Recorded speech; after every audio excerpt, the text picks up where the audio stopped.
Hey, what's up? It's John Samuel, and welcome to All Access Live. And today we have a very special guest. We have Alicia Landsford from the East Texas Lighthouse, and she's the Chief Mission Officer over there. And she has no idea what we're going to be talking about today. And I was about to tell her right before we went on air, I was like, don't worry, we're just going to talk about what we were just talking about. And it's actually where Alicia and I first met. We actually met over in, what city were we in? We were in, it wasn't St. Louis. Tampa. Tampa. Tampa. That's where it was, Tampa, Florida, at the Vision Serve Alliance conference last year, almost around probably March, April timeframe. Mm-hmm. And it was really great to meet Alicia there because, we started talking about our different programs that we both offer. And that's something I want to talk a little bit more about, Alicia.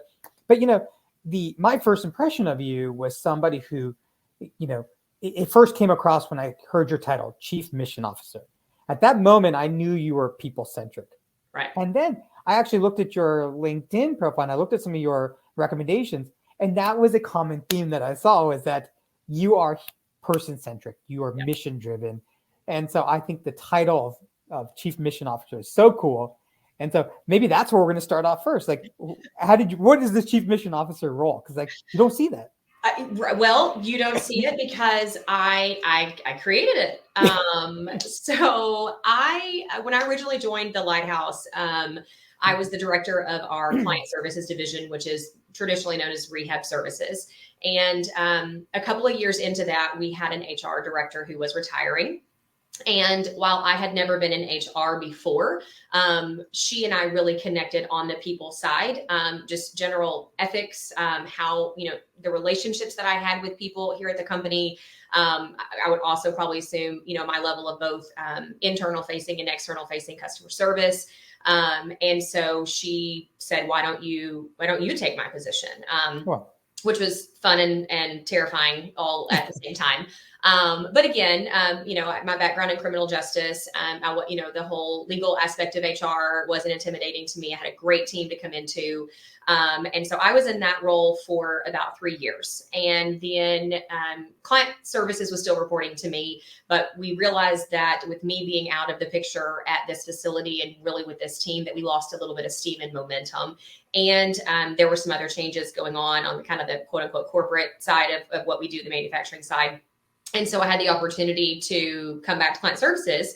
But again, I was given the opportunity to kind of write my role. And so in the new role, I didn't lose that ability to influence HR policies and procedures. And I also kind of reinvigorated the passion and the movement and the momentum of client services and what we're doing for our clients. So it's kind of a combination of our rehab facility, pushing that forward. And then it's really just overall brand awareness, PR, expanding our impact, marketing our brand. This year in particular, it's been a ton of branding. Been several national conferences.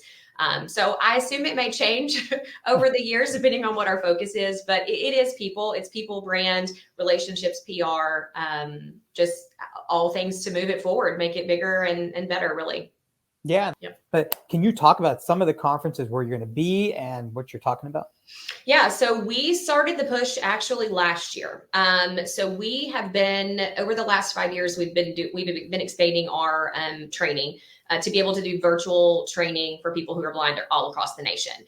And we still serve our local 40 counties, of course, and then statewide, but we wanted to really get the word out. And so one of the things I said, and it's kind of been my theme, with people that I've talked to at the different conferences, are if you're not telling your own story, someone else is telling your story for you. Yeah, and, in nonprofit, sometimes you work somewhere that has great, brand exposure already, and everyone totally understands what you do. And everything is positive with that. And then you have other instances where maybe everybody's not fans of what you do, and you have to work, even harder to kind of tell that story. And so that's what we've really been focused on. And specifically, we've been in the assistive technology world. So the training that we do is mostly focused on Microsoft Office using assistive technology.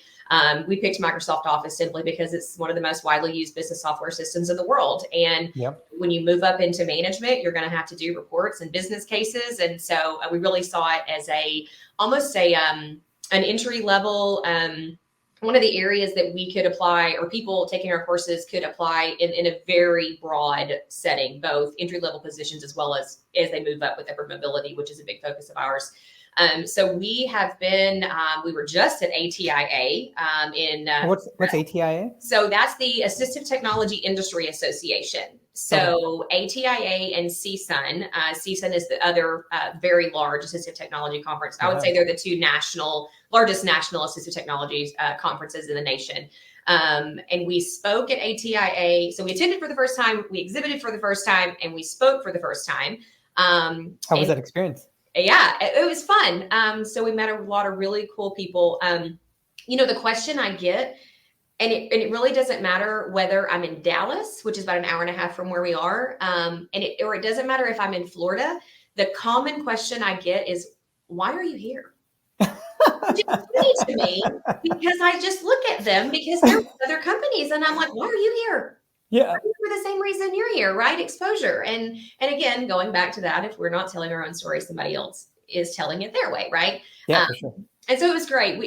People just one of the things I hear over and over that I'm really blessed, I think, to kind of be able to represent kind of lighthouses in general. And I say that carefully because I don't want anyone to think that I know more about their agency or anything like that. But, I get when we talk about the training that we do, we talk about the services that we do, very frequently I get but you're a lighthouse. Yep, I'm a lighthouse. And y'all do all of these things. Yes, we do all these things. And so I get the opportunity for some general public awareness for not just my lighthouse, right? Like I'm advocating for the other lighthouses that maybe are in these towns that these conferences are in. I'm telling people, go get to know them, right? Lighthouses today are not the lighthouses of the past. And so that's an interesting dynamic to those booth days and, working those exhibits, because I'm usually at the booth. I'm the one telling the story, passing out the free stuff. So that's always fun. But ATIA was in Orlando, and you're right. They have Lighthouse Works and Lighthouse Central Florida, and that for sure is one of those lighthouses. Not your, not what your impression is. It's like it's the new age of. So it was actually fun. I was able to talk to several educators that work with transition age students and even adults who were looking for computer training. And I was able to tell them that as long as they have the right computer training, that they can get a job right there in Florida with Lighthouse Works and, in Lighthouse Central Florida. So, I'm always careful, marketing for other people, of course, but it's a little bit about, talking about what we're doing. We're achieving the mission, right? Absolutely. It's collective for me, right? And that was one of the things I think that you and I really connected on at that conference. It was, it's all about the mission. We're all doing the same thing, right? In the blindness, accessibility, inclusion. And so the better that we work together, the better that everyone is going to do. So I'm all about that. Yeah, exactly. And I think that's what resonated between us. I mean, like, it's all about the mission, right? And I think that, we're all doing really cool stuff in silos. Yep. But we need to be able to connect the dots and lean on each other for expertise and lean on each other on different experiences and support one another and not look at it as a competitive, like a competition, because there's a lot of blind people out there. I don't think we're running out of blind people. I don't think so. So there's a lot of folks that need our services and support, and there's a lot of companies who need great talent. And I think what y'all are doing with your Microsoft training is preparing that talent for those, jobs that need to be filled. And, can you talk about, because that's what really I love the idea of like saying you need to share your own story. Otherwise someone else's, because I've been hearing other stories about y'all in your training. And that's why I wanted to hear from you. So can you talk a little bit about what exactly you're doing with the Microsoft training and like what surprised you about what you've learned from, engaging with some of the students so far? Sure. So we have 3 different courses that we offer virtually, again, across the nation. One is a 2-week course, Intro to Microsoft Office with Assistive Technology. So that can be any level of vision loss. It can be their built-in technology and your magnifier, your dictation that's built in, Zoom Text, JAWS, any of those standard programs. And that is for a beginner. I believe it's like 11 words a minute you have to type to get in. We really know that there are a ton of people who may be losing vision later in life that didn't have the opportunity to come in with those computer skills. And so we wanted a truly intro course that could prepare someone for maybe a receptionist type role or a customer service type role, getting them from almost no knowledge of Microsoft Office with their assistive technology to more of kind of an intermediate level. So a little bit of pretext. We've been teaching Microsoft Office for as long as this facility has existed. So 12 to 15 years. We've had an instructor. So that wasn't new to us. What kind of has changed about the way we approach these is we are going from your traditionally prescribed AT training, which if you received AT training through the state or through anybody when you lost your vision, it's that, okay, 2 hours once a week, right? And it's kind of drawn out, and we just didn't find that the retention was amazing.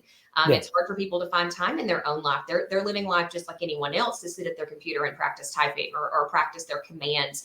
And so much about the assistive technology is memory, right? You have to remember those shortcut commands. You know that. You need reps. Yeah, you need reps. You need absolutely. Be doing it. Yeah. With like learning anything, right? And so we started this kind of boot camp idea. We got it really from National Industries for the Blind. So the second program that we have is called Promote. We are a contractor with Insight is what now that it's under. That is a 4-week course. And that is for someone that already has an intermediate understanding of their assistive technology in Microsoft Office, but they want to have more of an expert level as well as be that much more efficient. So an interesting thing about that course is that it is very fun to watch someone who is low vision and uses Zoom text, because JAWS is kind of intimidating, right? The thought of, and so we find a lot of people that are using Zoom text really want to hang on to using their vision with the computer, but the exhaustion is overwhelming. A lot of times they just can't be as fast because the level that they're Zooming. And so when people come into that course, even if they're a Zoom text user, they put the mouse away. They learn it with keyboard commands. And so one of the cool stories is we actually brought back an employee. We were blessed to have her back on our team, Megan Aragon. She started with us, and then she went to work for AFB, American Foundation for the Blind, for a little while. Life changes. She relocated back to our town, and she's actually back on our team again. Well, she's legally blind. And when she came back, was getting her master's. She was going through a master's degree. And part of her coming onto our team is that she's kind of the future of these programs, the program manager. And we wanted her to, of course, take every single course that we offer, in that training and that preparation. And she told me one day that she had time accommodations for her master's degree. A double time, I believe, is what she had on her tests. And she was using Zoom text through all those tests. And she told me that after taking both the assistive technology course, which I'll talk about, and Promote, she went from taking tests that would take her an hour and a half to 30 minutes. Like, that's a tangible number, right? That's not just a feel good. And so that really, just the difference in even her, she believed in it before, but having that personal connection and experiencing that, her confidence in proofreading and business writing is gone through the roof because she is embracing JAWS and some of those, voice features where before she was a little bit more set on doing it the way kind of she had always done it. So that just is a great in-house success story. That story is so similar to my own story because, I went from, using screen magnification. And then when I joined LCI, I essentially just engulfed myself in just using a screen reader. And I spent the first few weeks of my, job, just teaching myself because I knew I had to learn how to use a screen reader. And if I wanted to continue my career trajectory, and, it was hard. I didn't want to let go. I kept on using my weakest asset, which was my eyes, to do things. And it took me so much longer. And once I started using that screen reader, it was like this weight was lifted off my body. And the pain, the strain that I was going through was gone. And I was moving so much faster. And when I saw the impact that the screen reader had on my daily work and life, it allowed me to then adopt a cane, which I had been hesitant and resistant to. Right. But I saw the impact that this assistive technology had on my work. Now let me use this cane because I think it's going to have this. If it can have half of the impact, then it's going to be good. But then I saw that the cane has changed my life as well. So Right. no, totally. I get it. What you're doing, what we're doing at Ablr, we're building up the supply of talent, right? Yep. So now the demand with the employers, if you were to tell an employer why you need to hire somebody who's blind, what would you tell them? I mean, first I would start with why not? Because people are people first. And Yes, for sure. if I have a great person, I have a great person, right? You know, it's about representation. It's about diversity. It's about awareness, right? I mean, so many employers and businesses, because blindness does affect a smaller portion of the population, I don't even think they have general awareness sometimes that blind people exist, not only as employees but as customers. And so if you have someone who's blind on your team, you're instantly getting that perspective of, wow, there's a whole $1 million market out here of people that, you know, I may not be accessible to. My website might not be accessible. My shopping cart might not be accessible. I may be losing sales because of it. So you know, I think we have a long way to come still, or a long way to go still in just overall awareness. That's correct. Yeah. But you know, there's amazing people in every. Again, I go back to people are people first, right? Like Yes. I don't want you to hire my person because they're blind. I want you to hire my person because they're a freaking rock star, and you don't have to worry about the fact that they're blind because they've got the training or the credentials. You know, they're going to prove themselves once they get there. I just need the opportunity. Building out these amazing programs and just being mission driven. But how can people learn more about what y'all are doing at East Texas and how to get in touch with you? So we are on LinkedIn and on Facebook, East Texas Lighthouse for the Blind. We have a website right now. We are in the process of a new website.